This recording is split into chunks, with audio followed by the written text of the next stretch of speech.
So ನಾನು first day 21 days of diet ಚಾಲೆಂಜಲ್ಲಿ calorie ಡಿಫಿಸಿಟಲ್ಲಿ ನಾನು ಡಯಟ್ ಮಾಡ್ತಾ ಇದ್ದಾರೆ.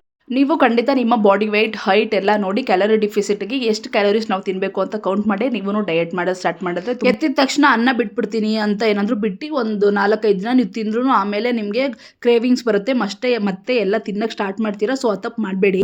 Pulao, boiled egg, carrot, cucumber ಮತ್ತು ಸ್ವಲ್ಪ ರೈತ, ಅದರಲ್ಲಿ ಸ್ವಲ್ಪ ಫ್ರೈ ಮಾಡ್ಕೊಂಡಿರೋಂಥ ಮೆಂತ್ಯ ಸೊಪ್ಪು ಹಾಕಿದ್ದೀನಿ ನಾನು. ಮಧ್ಯಾಹ್ನಕ್ಕೆ ನಾನು ಕಾರ್ಬ್ಸ್ ಯಾವುದೇನು ತೊಗೊಂಡಿಲ್ಲ, ಹೈ ಕಾರ್ಬ್ಸ್ ಎಲ್ಲ. ಸೊ ಸ್ವಲ್ಪ ಕಾಳು ಬೇಯಿಸಿರೋದು ಮತ್ತು ಫೈಬರ್ ತೊಗೊಂಡಿದ್ದೀನಿ, ಹಾಗೆ ಕಾಳು ಬೇಯಿಸಿರೋಂಥ ನೀರು ತೊಗೊಂಡಿದ್ದೀನಿ. ಸಂಜೆ ಹೊತ್ತು ವೈರಲ್ ಚಾಕ್ಲೇಟ್ ಪುಡಿಂಗ್ ಬಂದಿತ್ತಲ್ಲ ಅದನ್ನು ಮಾಡಿದ್ದೆ.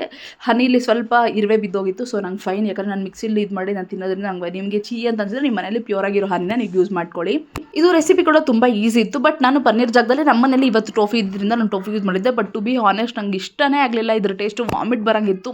ಸ್ಟಿಲ್ ಒಂದು ಬನಾನ ಹಾಕೊಂಡು ನಾನು ಅದನ್ನು ತಿಂದೆ.